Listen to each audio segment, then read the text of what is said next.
সিপাহী বিদ্রোহের কিছু পরের কথা। মানে 1857-এর পরে? হ্যাঁ, খাজনা আদায় করতে গিয়ে ডাকাতের হাতে বেঘরে মারা পড়েন দর্পনারায়ণ। নিজে তৈরি মহল বেশি দিন ভোগ করে যেতে পারেননি তিনি। কে জানে, হয়তো দর্পনারায়ণের অতৃপ্ত আত্মা এ বাড়ির আনাচে কানাচে ঘুরে বেড়ায়।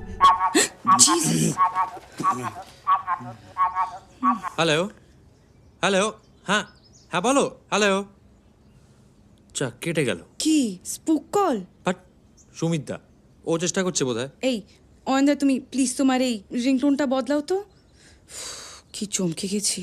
হ্যাঁ, বড্ড বিটকেল, ভুতুরে রিংটোন। এই ভূতের রাজা না থাকলে আমার মাথায় ফিল্ম বানানোর ভূতটা কোনোদিন চাপতই না। কড়াটা কাট জানিস তো? হ্যাঁ হ্যাঁ সুমিতদা, শুনতে পাচ্ছি, বলো। হ্যাঁ, কি অবরোধ? ও শিট। কোথায়? ভৃঙ্গি গ্রামে?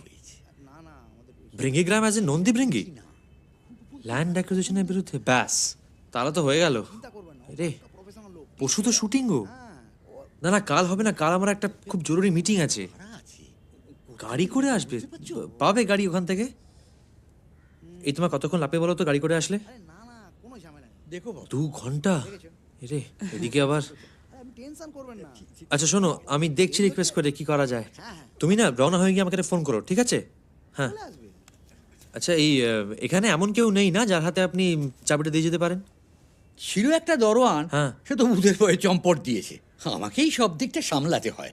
পেছনে এক ঘর শরিক আছে বটে, তবে তাদের কোনো দায় নেই। বাড়ি এরকম অ্যান্টিক জিনিসপত্র ঠাসা ফাঁকা পড়ে থাকে? বাড়ির আসল দাম তো মাটির তলায়। গুপ্তধন?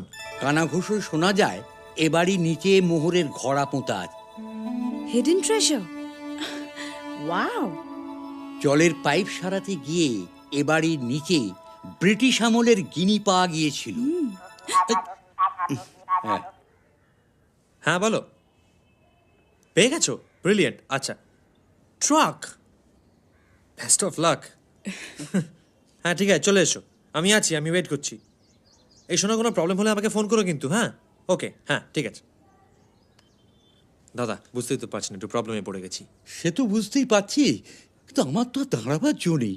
কোর্ট কাছারির ব্যাপার। না মানে আমি বলছিলাম দাদা, কি হয়েছে কি, মানে আপনি আমাকে রিলাই করে চাবিটা দিয়ে যান, আমি ঠিক মতো দায়িত্ব নিয়ে আপনার বাড়িতে পৌঁছে দেবো। জেনুইন। এ তো মহা মুশকিলে পড়া গেল দেখছি। হ্যাঁ আচ্ছা, আপনার সাথে কি আমার আজকের সম্পর্ক দাদা? হ্যাঁ বলুন। এর আগেও কতবার আপনার এখানে শ্যুট করেছি আমি। সুধীরবাবু, আমি বলছিলাম কি, মানে একটু কনসিডার করতে পারলে সত্যিই খুব ভালো হয়। দাদা প্লিজ। ঠিক আছে, ঠিক আছে।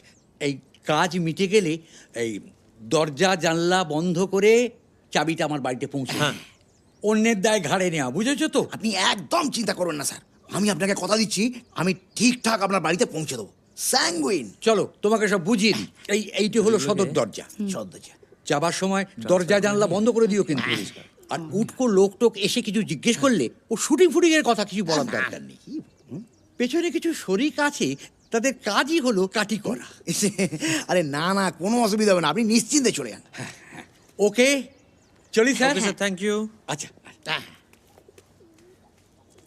বুঝলে, শিখদের যেমন কৃপান, গোর্খাদের কুকরি, ঠিক সেরকমই বাঙালির একমাত্র অস্ত্র হলো কাঠি। এই করেই 12টা বাজলো। এই রে, আমাকে তো একবার 12টার সময় লালবাজার যেতে হবে। এখন না গেলে তো সেকেন্ড ডে শুটিংয়ের পারমিশনটাই করানো যাবে না। বেরিয়ে পড়ো, চাবিটা আমায় দিয়ে। না, এই চাবি রইল, তাহলে সব বুঝে নিচ্ছ তো? হ্যাঁ। তুমি এতক্ষণ এইখানেই বসে থাকবে? তোমরা একটা কাজ করো, তোমরা গাড়িটা নিয়ে বেরিয়ে যাও, আমি ট্যাক্সি নিয়ে বেরিয়ে যাবো। এই আমার বাড়ি যাতায়াত করতেই 1.5 ঘন্টা সময় লেগে যাবে। তার থেকে আমি এখানে বসে সিনাপসিসটা ঘষামাজা করি। কোন গল্পটা গো? আমি শুনেছি। তোকে একবার বলেছিলাম বোধহয়, স্কেচিলি, ওই যে একটা ছেলে ব্যান্ডে বাজায়। ও, ওই যে বাবা মা খুব অ্যাম্বিশিয়াস ছেলেকে ইঞ্জিনিয়ার ডক্টর বানাতে চায়। Yup. He starts taking drugs or something like that. আর তার সঙ্গে নতুন একটা অ্যাঙ্গেল অ্যাড করেছি। ওর অপোজিটে যে মেয়েটি আছে তার আবার একটা অন্য ক্রাইসিস। এই এখন যদি গপ্প শুনতে যাও না, ক্রাইসিসটা কিন্তু শুটিংয়ের দিন হবে, আমি বলে দিচ্ছি। চলো বেরিয়ে পড়ি। কি করছো চলো, কি? আমাকেও ড্রেসের কাছে যেতে হবে। এটা রেখে যা, থাক এটা। তুমি মানে ইউল রিমেম্বার টু টেক ইট? পাক্কা? একদম।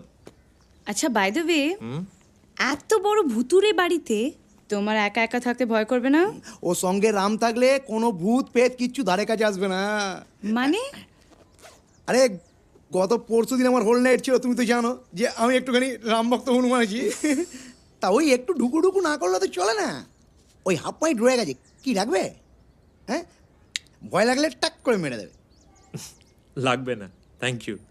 আমার কাছে খোদ ভূতনাথ বাবার প্রসাদ আছে। ও আরো বটে চলো তোমরা। চলো, এই Bye. চলো চলো চলো টাটা। চলো। টাটা।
ও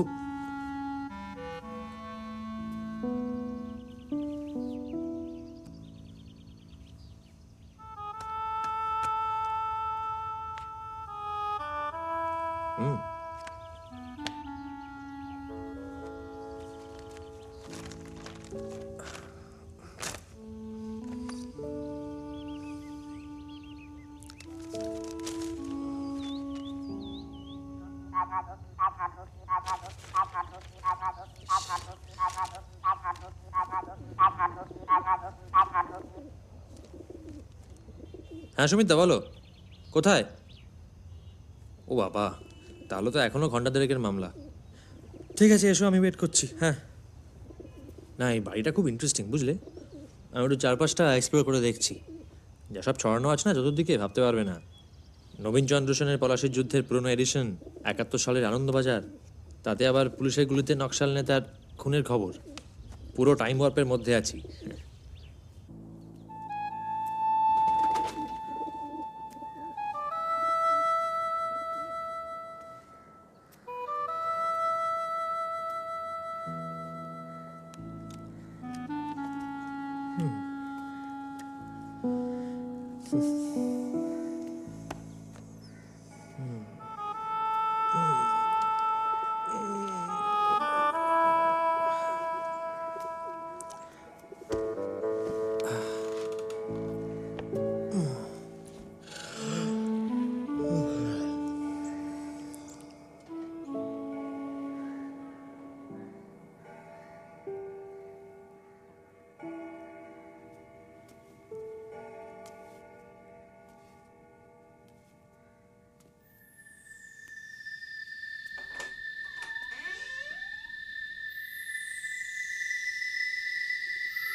কে? আমি এখানেই থাকি।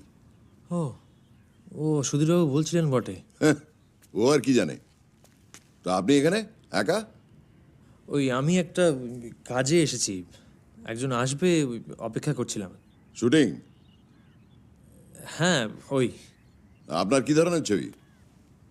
কি সামাজিক না লারেলাপ্পা, নাকি ওই পুরোপুরি আঁতেল মার্কা আর্ট ফিল্ম, ওই মেসেজ টেসেজওয়ালা? না, এর কোনোটাই নয়। আরে আমিও একসময় ফিল্ম টিল্ম নিয়ে একটু আধটু চর্চা করতাম। আচ্ছা। সিনে ক্লাবের মেম্বার ছিলাম। ফেলেনি, ত্রুফো, বার্গম্যান আর আমাদের সত্যজিৎ, ঋত্বিক, মৃণাল। আহা কি সব ছবি!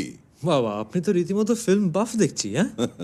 তা এখনকার যে সমস্ত মেকাররা আছেন, এই ধরুন বঙ্কার ওয়াই, ট্যালেন্টিনো, আলমোডোভার, এদের কাজ দেখেছেন নিশ্চয়ই? দুঃখটা কি জানেন, ইদানিং আর ছবি টবি বিশেষ দেখা হয় না। তা আপনার ছবি কি ধরনের? আমারটা নেহাতি একটা ফরমাইশি ছবি, ওই অ্যাড ফিল্ম। ও অ্যাড ফিল্ম, বিজ্ঞাপনের ছবি। আগে হ্যাঁ। সেই কনজিউমারিজমের দাসত্ব, কমোডিটি ফেটিশিজম। আসলে দেশটাই কম্প্রদর বুর্জুয়ায় ভরে গেছে। আপনি নিজেই তো এক্ষুনি সত্যজিৎ রায়ের নাম বললেন। তিনিও তো ওই বিজ্ঞাপন জগতেরই মানুষ ছিলেন। দেখুন, তেল নুন সাবানের এসবের বিজ্ঞাপন না করলে খাবো কি?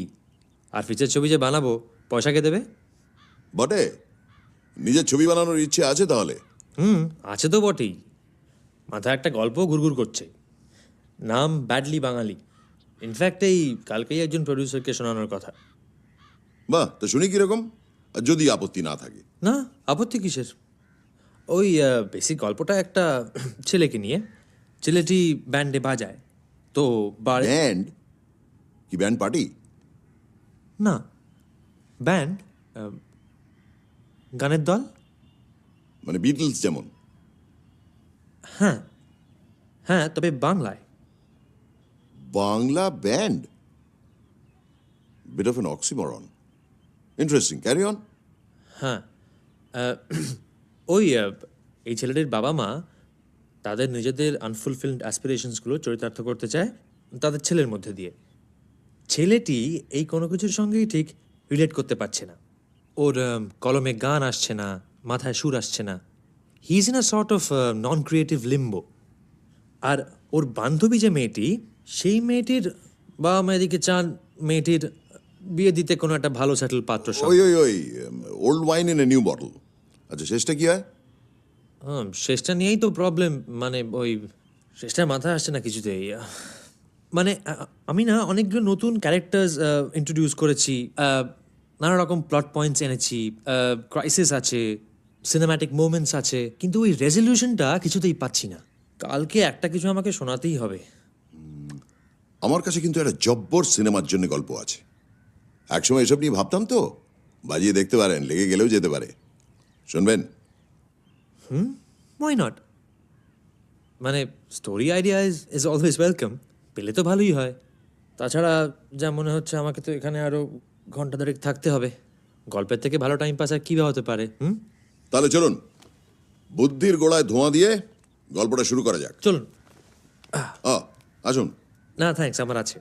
বাট ন্যাংটা চারু এখনো পাওয়া যায়? কলকাতার পুরনো বাড়িগুলো খুব দ্রুত ভ্যানিশ হয়ে যাচ্ছে।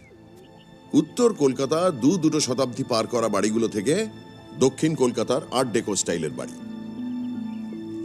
প্রগতির গুতোয় সব ভাঙা পড়ছে। রাজ স্বরাজ পেরিয়ে এখন শুরু হয়েছে প্রমোটার রাজ। পল্লেশালা রাইটার্স বিল্ডিং ভেঙে 7 তারা হোটেল খুলে বসে। নিত্য নতুন কন্ডোমিনিয়াম, প্যান্ডেমোনিয়াম, মাল্টিপ্লেক্স, মল মূত্র ছড়িয়ে পড়ছে সর্বত্র। একমাত্র হেরিটেজ তকমা পাওয়া বাড়িগুলো আর ওয়ারিশন নিয়ে ডিসপিউটেড বাড়িগুলো ছাড়া, যদিও সেগুলো সংখ্যায় খুবই নগণ্য এবং ভগ্নপ্রায় দশা। এখন কথা হচ্ছে, এতে সমস্যায় পড়েছে কারা? Bangali, I mean middle class Bangali. Proper Kolkata ছেড়ে গিয়ে ক্রমশ আউটস্কার্টসের দিকে বাড়ি নিতে হচ্ছে। ও সমস্যা তো চিরকালই ছিল, কিন্তু কলকাতার পুরনো বাড়িগুলো ডিমলিশড হওয়ায় সমস্যায় পড়েছে কলকাতার ভূত। ভূত? ও আচ্ছা, ভূত বলতে আপনি কি অতীত মানে ঐতিহ্য মিন করছেন? নো স্যার, আমি ভূত বলতে ভূতই বোঝাচ্ছি। ঘোস্ট, স্পিরিট, মরণোত্তর দশা। Are you serious? অ্যাবসলিউটলি। কলকাতায় যত পুরনো পরিত্যক্ত বাড়িগুলো ছিল ভূতেদের ডিপো। কিছু বিখ্যাত, যেমন গাস্টিন প্লেসের পুরনো আকাশবাণী দপ্তর, ন্যাশনাল লাইব্রেরি ইত্যাদি। আরো বেশ কিছু পুরনো পরিত্যক্ত বাড়িগুলো ছিল রীতিমতো ভূতেদের আড্ডা। সেই ভূতেদের আজ ঘোর ক্রাইসিস। আজ তারা বাস্তুহারা। ক্রমাগত উচ্ছেদ হতে হতে এক ভূতের বাড়ি ছেড়ে আরেক ভূতের বাড়িতে গিয়ে আশ্রয় নিতে হচ্ছে তাদের। সামান্য যে 2-1টা বাড়ি আজ অবশিষ্ট আছে, তাতে তাদের স্থান সংকুলান হচ্ছে না।